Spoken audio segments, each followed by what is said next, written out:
Too many elephants.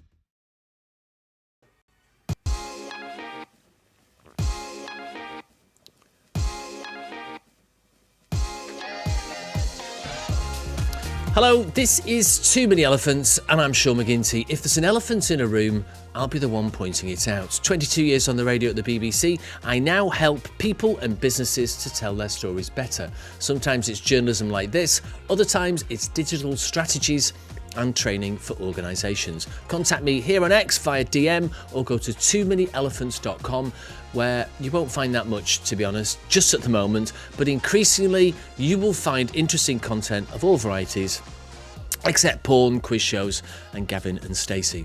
On today's Talking to X, I'm going to do a quick roundup of what happened on Monday of this week. Three-wheel cargo bikes, like you can see here, weigh up to 250 kilograms and legally can do more than 15 miles an hour. Now, if I'd sat my physics A level, I could have told you what that meant in terms of force, but I think we could all imagine what would happen to any human hit by 250 kilograms at 15 miles an hour. It would be carnage. We saw evidence of the complete disdain of a great many cyclists to the concept of stopping at a zebra crossing. The Daily Telegraph did an observation of 400 cyclists passing through zebra crossings in London. Now, only 8% of them stopped as they should. For blind people, this is a life-limiting statistic. But did you know, if you drive dangerously on a bike, you're not beholden to the same rules or penalties as car drivers? The last Tory government was about to bring in a law of dangerous cycling with much harsher penalties. They didn't get the law on the books because they called an election. And as of today, I haven't found out if or whether it will ever come back to life as a law. Let me go to that one. Come on, Sean, concentrate. And that's something I'm definitely going to follow up. Anyway, here is Sarah Gayton from the NFB UK explaining why chucking cyclists and pedestrians on the same bit of pavement is bonkers. It just does not make sense to put this conflict zone in between these two, the cyclist and the pedestrian. And when in reality, blind people can't see, cyclists or e-bike riders or e-scooterists can see, they can stop and they can wait. And I think the missing issue here is having that warning sign, before the bus pulls in, that this bus is coming, please wait here. Why hasn't there been the research, the trials, and that system put in across the network? Why is they actually done all the limited research, to be honest, on and making a blind person try and use this scheme when actually they've already told them time and time again they will not use them, and that is reality now. Blind people are keeping away from them. Andrew Hodgson from the NFB UK told me authorities are sacrificing blind and partially sighted people for cyclists. We've been at meetings recently where with the in City Hall, where the Assembly members have questioned the Deputy Mayor, Seb Dance, who is in charge of transport. And he's basically fundamentally ignoring our access needs. He's putting them against the needs of cyclists. And they have come up with figures that say that there are more women, more people of ethnic minorities, who are cycling as a result of the current infrastructure. We feel that they're not comparing like with like, that they're really to deprive people of access to public transport. It shouldn't be equated with increasing the opportunities of people to cycle. So I put to Andrew in the interview that these decisions were made because cycling just had a louder voice than blind and disabled people, and he agreed with that. So how come cycling rules the public highways roost? Another one to explore further in the future. Right. Let's go through some of these then. So first up, this is the tweet that I sent out for my live X broadcast last Monday. Too many elephants, NFB UK on floating bus stops. I spoke to 2 people from NFB UK, as you've just heard. And one of the first responses, I'm just picking out a couple here. The infrastructure currently being built in York, the EQIA says, they may be perceived to pose greater risk for those with protected characteristics. In other words, disabled people have told us they feel unsafe, that they are unsafe, but we as non-disabled urban planners know better than your lived experience. Well, I'm hopefully going to be talking to Flick a little bit later today, and we may see her on this podcast, whatever the hell it is, this live stream on X, this me talking to X for Too Many Elephants. It's just too much. I need to sort that out. So my response on X then was to Flick was, good Lord, that's bonkers. Please send any good links about the York situation if you wouldn't mind. So she sends a series of links, one of which, as you can see, is a picture of the current situation at York Station, which doesn't look great for anybody.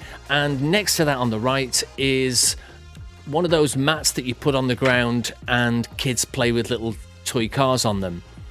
No, it's not. It's the design of what it's going to look like in the future.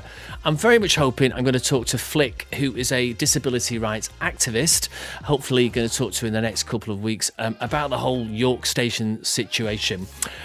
Gary Kearney weighed in on this. Wow, that's what they want to call us. People with protected characteristics. Such utter BS of the highest order. Flick continues, in UK law, protected characteristics are categories within the Equality Act 2010. But what is BS is the way they've used it to minimise the concerns of disabled people, particularly blind and visually impaired people. Nothing must impede the journey to cycling Valhalla, says Flick Williams. And she also says, P.S. Many thanks for covering this. My feeling is that many people outside of London or other major cities who are about to experience these soon are in for an unpleasant shock. Right, let's go to a couple of tweets from Ninja UK. So the first one was not regarding my live stream on X for Too Many Elephants. This is Little Ninja UK talking about a BBC Panorama programme about illegal e-bikes. And then he goes on to sort of question the counting of cycling numbers when there are so many e-bikes delivering food and whatever around London and in cities.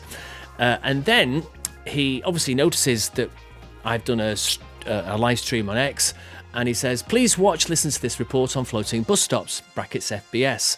Widening bus lanes is the simple, cost-effective way to keep cyclists safe at bus stops.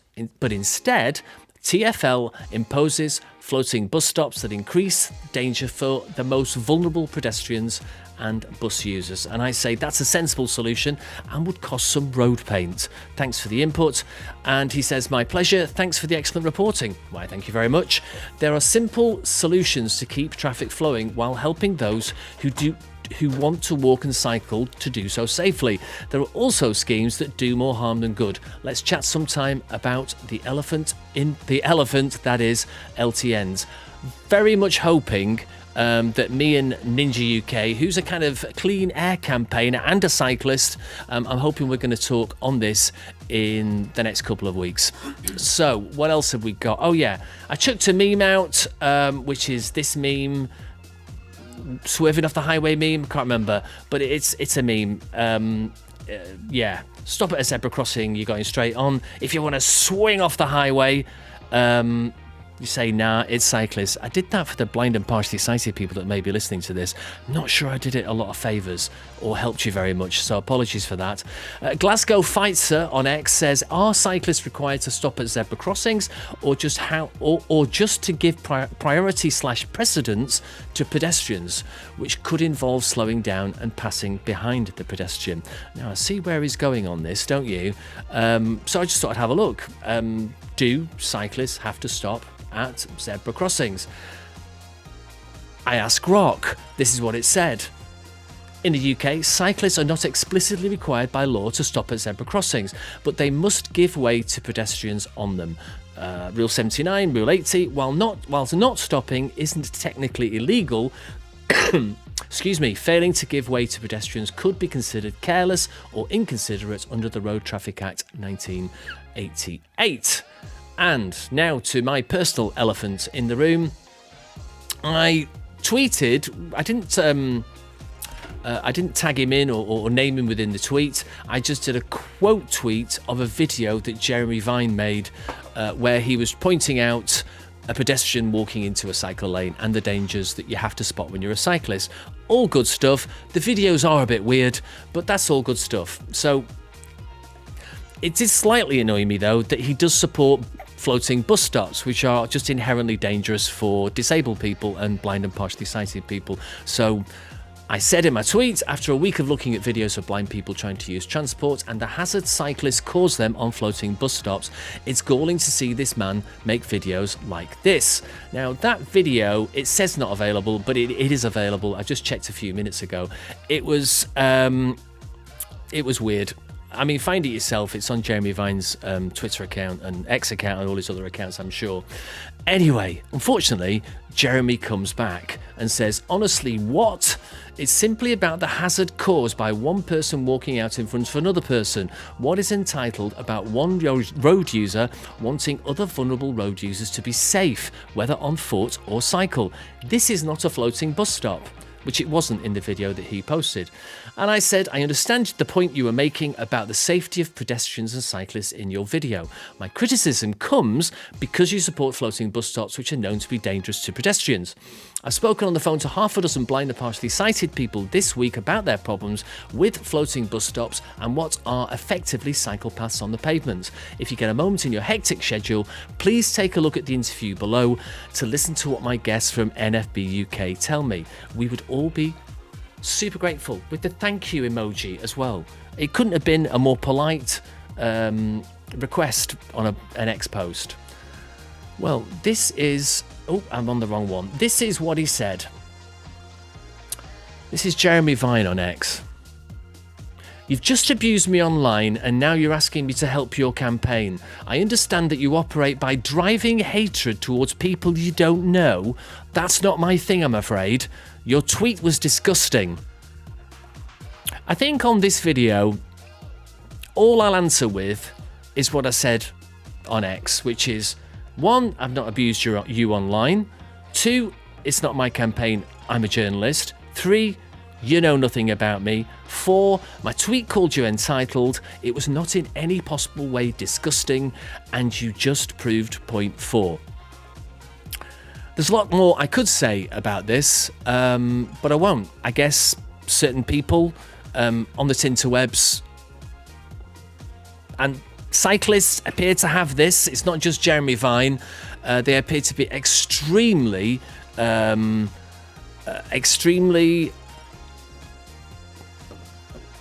aggressive in the way that they deal with the issue of cycling. And certainly if you mention anything to do with cyclists perhaps being dangerous or cycling too fast, a lot of them do get rather cross.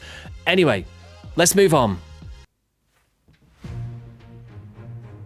So if you want to subscribe to Too Many Elephants, you can do so on my Substack, which you can find at toomanyelephants.com. And here on X, you're watching and listening here, but do please follow me. It is at Sean McGinty. And also share this content as far and as wide as you possibly can. Bit of an awkward stop on the audio. I need to fix that. Right.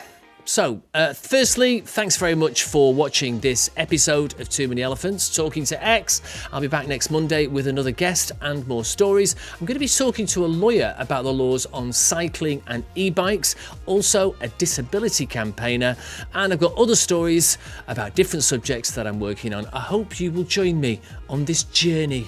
So after 22 years working for the BBC, I continue to do public service journalism, but now without the license fee. So please do subscribe for free to my Substack at toomanyelephants.com.